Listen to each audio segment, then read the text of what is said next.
wherever you may be. Tide 1029, 100.9, Tide1029.com, and also on our Facebook channel, Tide 1029 there.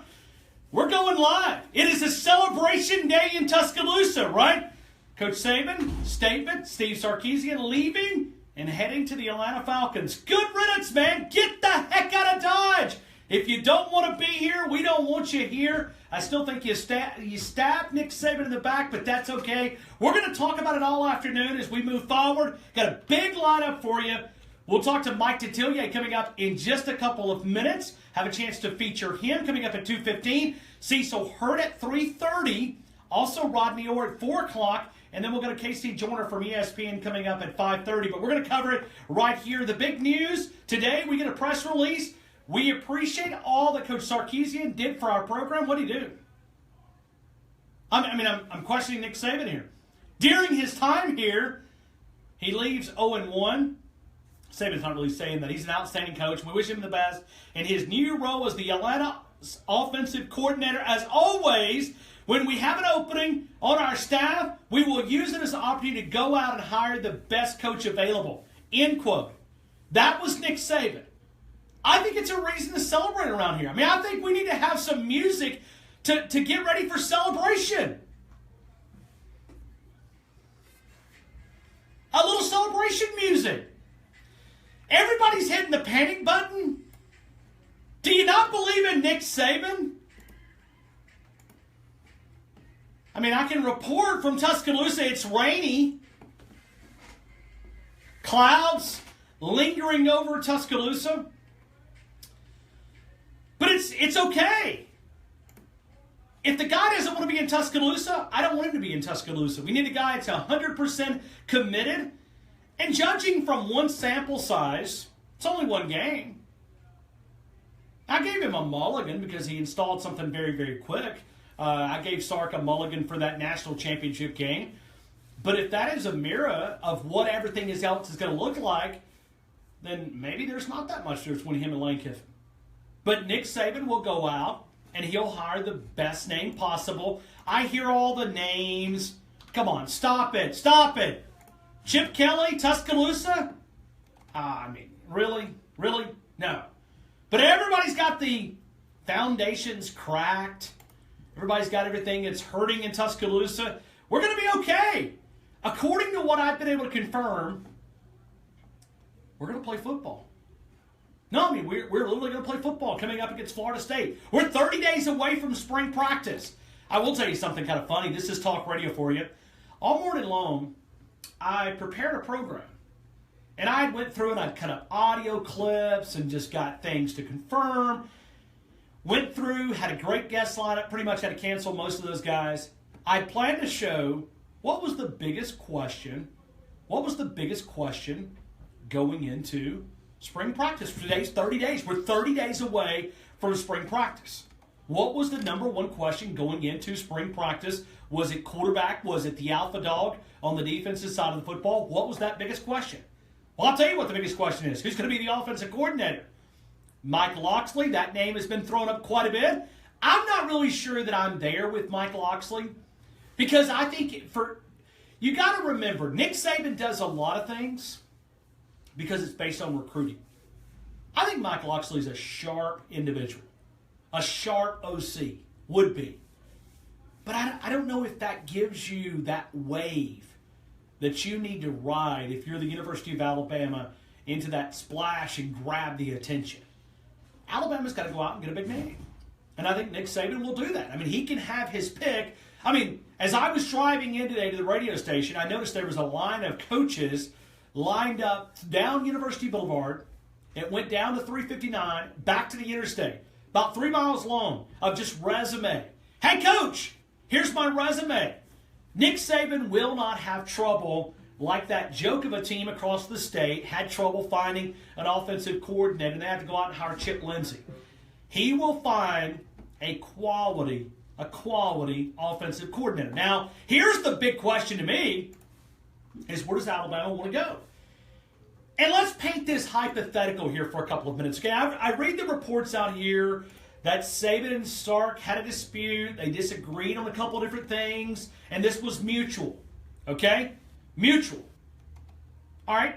Let's play the hypothetical that this was mutual for a couple of minutes, okay? Let's say that this was mutual. Then can you blame Nick Saban? Can you at least blame him? If Nick Saban is the self-evaluator that we think that he is, he walks into a meeting and he has an evaluation and he goes through and he's looking at tape. 3 weeks after the national championship game, he's going, hey, can you explain why you did this?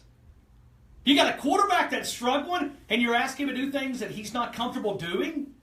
I mean, I gave him a mulligan. But this is not like your mulligan that barely went in the woods.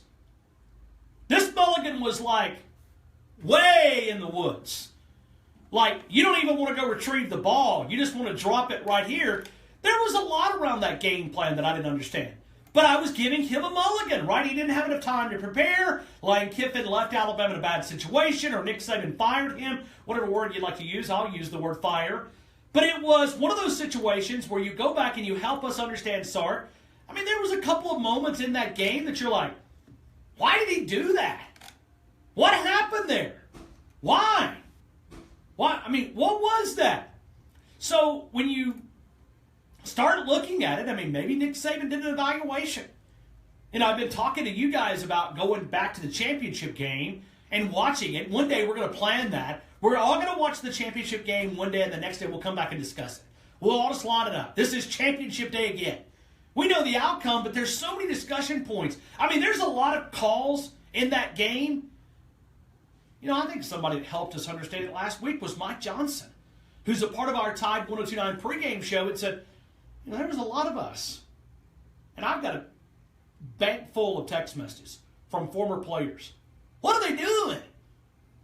I mean, this is a national championship game. Mark Ingram and all those guys out there who questioned throughout the season. Where did this Alabama team go? And for where Alabama wants to go, I don't know. Maybe Sark and Saban didn't see eye to eye. Maybe there was a mutual. But I know this. Dan Quinn, the connections back to Nick Saban. He worked for him for 2 years. As Nick Saban reminded us last Wednesday, I'm sure he saw it coming. Nick Saban is never caught. He's always 3 steps ahead. Now, I will say this. That's a lot of coaches to replace on one side of the football. Your only 2 stable pieces is Burton Burns, your running back coach, longtime veteran, one of my favorite coaches there. But also, number 2, is you get Brent Keyback, who coaches the centers and guards. Now, we don't know if his responsibility will expand it to where he'll coach all the offensive line. But that's a lot of new faces on that side of the football. Mike Loxley, we know he's going to be one of the assistant coaches there. That's new. Got to bring in a wide receiver coach because Billy Napier left. Mario Cristobal's gone. Obviously, Loxley came in to replace him. But we're still sort of spinning a little bit. And, oh, yeah, by the way, you got to get a quarterback that's a young quarterback. You got to get him to take those next steps. Oh, yeah, did I mention 30 days away? 30 days away from spring practice? You've got to get your quarterback to understand that playbook. And it's not preparations that start in 30 days. These preparations started a month ago, following that championship game, to get ready, to go forward. You're already having to learn some new terminology. Alphonse Taylor also. I like Alphonse Taylor. Alphonse Taylor with a nice little tweet. You want me to get you this one? Alphonse Taylor. He quotes the Atlanta Falcons tweet. He says the Atlanta Falcons have agreed with Steve Sarkisian to become Atlanta's offensive coordinator. Alphonse Taylor quotes it, former offensive lineman at the University of Alabama. He says, make sure y'all let him know y'all have more than one running back. Now, if that's a shot, that's a big shot. Let me repeat that one more time. Alphonse Taylor, no longer a player at the University of Alabama, so he didn't have to take the wrath of Nick Saban. He says, make sure y'all let him know y'all have more than one running back. What is he saying there? Let me put this in plain English for you. What he's saying is when Bo went down, the game plan changed. They hit the panic button. They went crazy and said, hey, we have to keep throwing the football. We have to keep throwing the football. So when you look at Alphonse Taylor, I like the tweet. I like it. I think it probably resonates with a lot of us because I think a lot of us were the Alphonse Taylor back on that championship game. hey, there's more than just Bo Scarborough in the backfield. You got Damian Harris that rushed for over 1,000. You got Joshua Jacobs. Pound the football. Don't go away from the game plan. And I still think, and I told you this yesterday, Coach Stallings, we talked about it last week. You run the football. We're talking about number 17 in Tuscaloosa. And something tells me, no, it wasn't all Sark's fault by no means. But he didn't call a great game plan. I mean, breaking news here in Tuscaloosa, he didn't call a great game plan. I mean, if you just want to based on calls. So I do wonder if there was any questions. But if there wasn't any questions, if there was not any questions, and there wasn't any disputes, then Sark, he stabbed Nick Saban in the back. He stabbed him in the back. He stabbed Nick Saban in the back. Nick Saban gave you an opportunity when nobody else would take you. You come stumbling into Tuscaloosa in more ways than none, and Nick Saban gave you an opportunity. He hired you as an analyst when nobody else would touch you because you had so much baggage. Nick Saban gave you a job. He offered you a rehab program. You came to Tuscaloosa. You accepted the job. You did a good job. Now, we've heard rumors of things of Mike stepping off of the course a little bit. But you get the offensive coordinator job. What do? You turn around and take one in Atlanta? No, I'm not able to believe, hey, this is a parallel job. No, it's a step up. It's not about it being a step up. It's about you being loyal to somebody who took a chance on you and offered you a job when nobody else would. And Sark, I think you owe it to some folks. Come out and talk about it. I sent you a text earlier today. Haven't heard anything from you. Come on in Tuscaloosa. You don't have to go on anybody's show. Explain. Tell us what happened. Oh, we thank you for your services. We thank you for the memories. I mean, was it a dispute? And it doesn't, everybody says dispute is negative. No, maybe it was just a difference in offensive philosophy. Maybe Nick Saban wanted to go back to a certain way or wanted to go forward to a certain way, and Sark wasn't willing to do that. Maybe that was the dispute, if there was a dispute. In one way, you hope that there was, because it doesn't look as bad on Sark. But if there was no dispute, then to me, Sark just stabbed Nick Saban right in the back. This is like that guy that reaches out and hands you a rope. We've had a coach before about hold the rope. This is like the guy that you're dangling off the cliff, and Saban stretches out a rope and pulls you up, and then you push Saban off the cliff, and you want us to sit around and respect you? Hey, to me, I think you stabbed him in the back. If there was no dispute, I'm not saying there was, I just took it from a hypothetical, because there's a lot of reports out there right now that there was a SB Nation, I think, had an article about a mutual disagreement or mutual agreement to depart. That there was a disagreement between Saban and Sark. Well, that's good news. But if you walked out knowing that this guy saved you, I think you stabbed him in the back. But as I said when I opened up this program, if you don't want to be in Tuscaloosa, there's a road that is to the right of me, and it runs north and south. Get the blank out of town. You don't want to be here? Get out of town. Take that silly hat with you. Go to Atlanta. Take it. Get out of here. Julio Jones, you get the last word over there. I mean, Julio Jones, if you don't know,